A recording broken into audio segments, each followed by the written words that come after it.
रिश्तों की कीमत बहुत दिन बीत गए थे। जब इस शहर में आए तो हम बहुत कुछ पीछे छोड़ आए।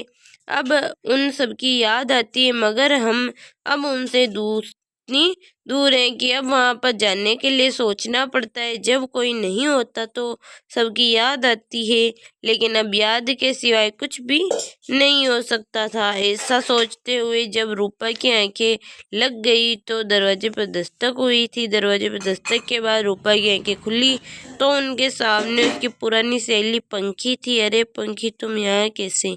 ऐसा कहते हुए रूपा उसे अंदर ले आई और दोनों के बीच में बातें शुरू हो गई थी। आज बहुत साल हो गई दोनों सहेली मिली। रूपा इस शहर में एकदम अजनबी थी, क्योंकि उसके पति की जो यहाँ पर थी सो उसे भी यहीं आना था।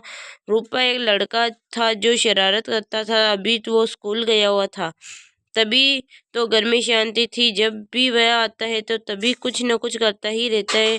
उसके होने पर पता ही नहीं चलता है कि वक्त कहाँ गया था। पंखी ने पूछा कि तुम यहाँ पर कब से हो? रूपा ने कहा कि हम यहाँ पर 1 साल हो गया है। और तुम बताओ कि आज यहाँ पर कैसे? पंखी ने कहा कि हम यहाँ पर 2 दिन पहले ही आए और अब यहीं पर रहेंगे। ऐसा सुनकर रूपा बहुत अच्छा लगा। कोई तो है जो आज मेरे पास यहाँ है, रहने आया है। आज दोनों सहेली आपस में बात कर रही थी। बातें करते हुए जब दोपहर हुई तो रूपा का लड़का भी अब स्कूल से आ गया था। जब लड़के ने देखा कि कोई उनके घर पर यहाँ पर है तो बहुत खुश हो गया था। कुछ देर तक तो वह चुप बैठा रहा था। पंखी से पूछा, कैसे ओ बेटे? लड़का भी थोड़ा शर्मा रहा था। रूपा ने कहा कि कुछ देर तक ऐसा ही करता है, बाद में शैतानी बन जाता है। रूपा अंदर चली गई और चाय बनाकर ले आई और कुछ देर तक बातें चलती रही थी। पंखी ने कहा कि अब तो हम दोनों हमेशा मिला करेंगे। मुझे तो तुम्हारा पता बहुत मुश्किल से मिला था। रूपा ने कहा, चलो अब तो यही है और आना जाना भी रहेगा। मुझे तो ऐसा लगता था कि यहाँ पर मन कैसे लगेगा, क्योंकि कोई तो हो जो हमारे पास आए।